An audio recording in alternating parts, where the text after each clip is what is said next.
Well, my name is John Erling, and I was for nearly 30 years a broadcaster in the morning show of KRMG.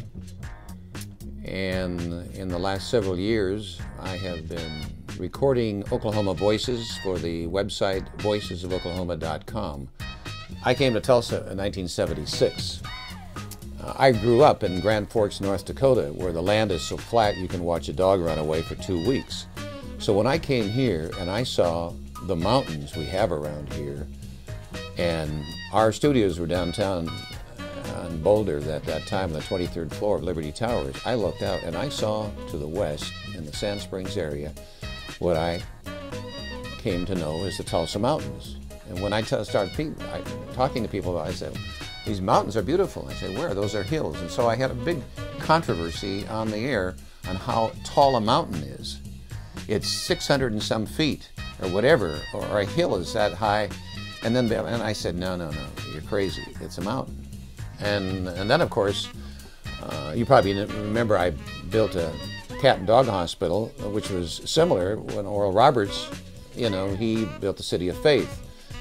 And 77 stories, and I think 777 beds or whatever it was. And so I thought, well, the least I can do is to build a cat and dog hospital here.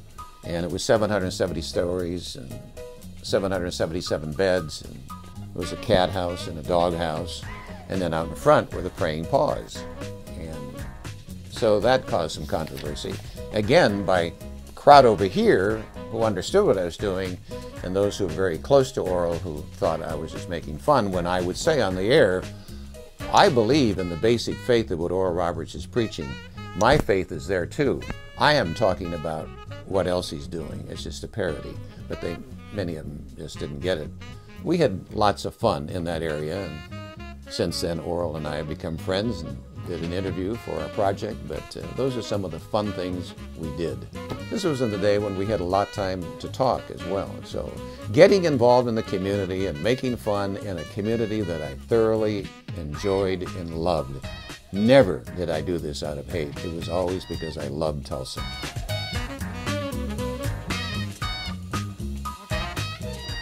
So I had a lot of experience and enjoyed interviewing people on the radio. But that's a shorter period of time. You had a 5-minute, at the very most, maybe 10-minute interview. And I always wanted to do long-range interviews, do them longer than that. And the power of the voice telling it, as opposed to reading, we're not knocking books, but the voice telling it is an extra dimension. And it becomes HD, if you like, of the story. So I thought if I could do that, put these voices and direct it towards students and the general public, that would be a good thing to do for our state. What this project, voicesofoklahoma.com, has gotten me to do is to get to know Oklahomans on a personal basis. I can sit down and talk to them face to face. They listen to me, but I didn't know them. They perhaps thought they knew me, but now I get to know them. And I talk to them for a couple hours at a time. I can either go into their homes, their offices, or they come to my home. And so I've really become more knowledgeable about the people of Oklahoma. So what we're doing with this is bringing this knowledge to students. I always say that the website is probably going to be most used and be most impressed by the babies who are born today at our hospitals. Because can you imagine 10, 15, 20 years from now, and they look back on the voice of Oral Roberts telling about how his mother was born on the banks of a river somewhere, how Chester Cadjo started Quick Trip, and they hear these stories in their own voices. 20 years from now, 25 years from now, it would be great to have had Thomas Jefferson on a website like this. We've heard about his little timid, thin voice, but to have heard it, that's what we're doing at voicesofoklahoma.com.